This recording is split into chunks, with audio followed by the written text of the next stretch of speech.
Mengaku kepada Tuhan itu, Tuhan ampuni dosa-dosa kita. Tetapi mengaku kepada sesama, belenggu dosa kita itu dilucuti. Kenapa sih kita seringkali jatuh bangun dalam dosa yang sama? Kenapa sih kita seringkali melakukan kesalahan yang sama? Karena kita nggak pernah mengaku.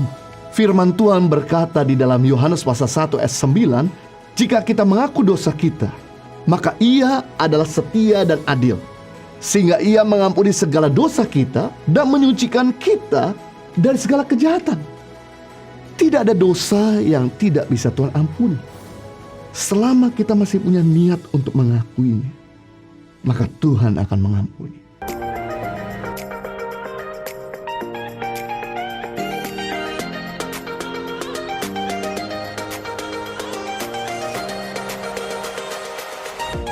Yang ketiga, pelajaran tentang penyesalan dan pertobatan.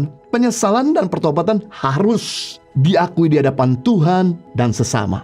Mengaku kepada Tuhan itu, Tuhan ampuni dosa-dosa kita. Tetapi mengaku kepada sesama, belenggu dosa kita itu dilucuti.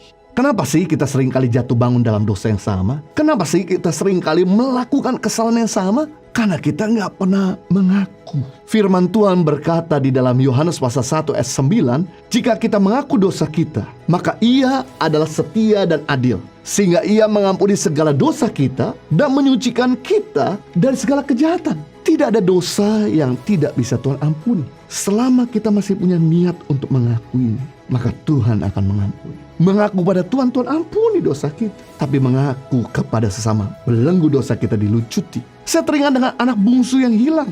Dalam Lukas pasal 15 ayat 11-32 diceritakan di mana ketika anak bungsu ini mendapatkan warisan dari ayahnya, dia pergi jauh menghambur-hamburkan harta ayahnya. Dia melukai begitu besar hati ayahnya. Dia melakukan segala hal di luar sepengetahuan ayahnya. Namun begitu hartanya habis, dia harus bekerja di peternakan babi sampai dia susah makan. Dan dia berpikir, di rumah ayahku para pegawai hidup makmur, tidur dalam keadaan perut kenyang, sedangkan aku di sini tidur dalam keadaan perut lapar. Lebih baik aku kembali ke rumah bapakku. Aku mau mengakui kesalahanku, pasti dia akan terima aku. Dan betul, waktu dia kembali kepada ayahnya, ayahnya lihat dari jauh. Kemudian ayahnya memeluk anaknya. Dan anaknya berkata, "Bapa, aku telah berdosa. Ampuni aku, terima aku."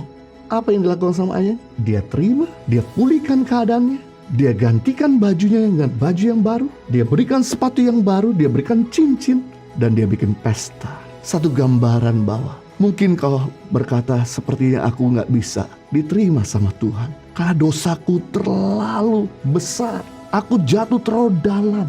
Hari ini gak ada dosa yang Tuhan gak bisa ampuni. Mari datang kepada Tuhan.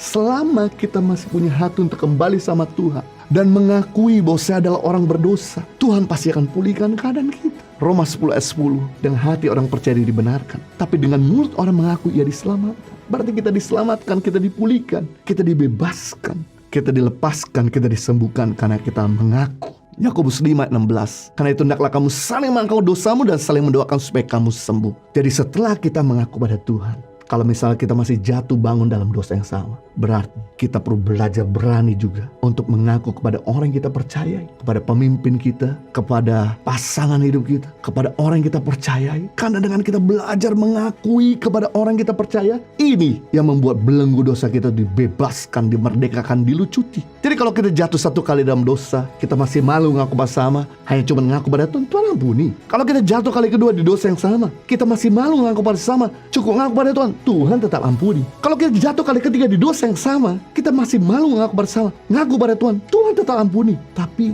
kita nggak harus berhenti sampai di situ. Kalau kita tahu bahwa kita nggak bisa melepaskan ikatan kita, yang kita perlu lakukan nggak cuma mengaku kepada Tuhan, tapi kita perlu belajar berani mengaku bersama. Kenapa? Dengan belajar mengaku bersama, maka belenggu dosa kita dimerdekakan, dilucuti. Kenapa? Karena dengan kita ngaku, maka orang yang kita akui, dia akan mendoakan.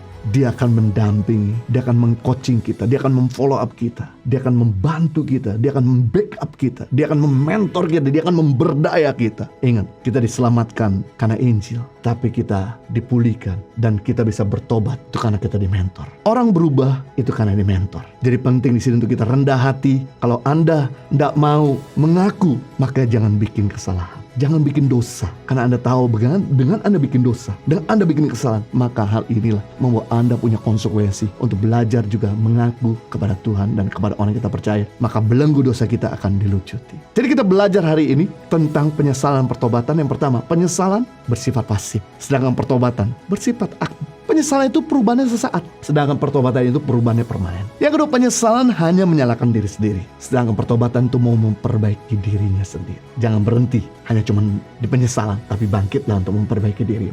Yang ketiga, penyesalan dan pertobatan harus kita akui di hadapan Tuhan dan sesama. Maka saya percaya kita akan keluar dari keterpurukan.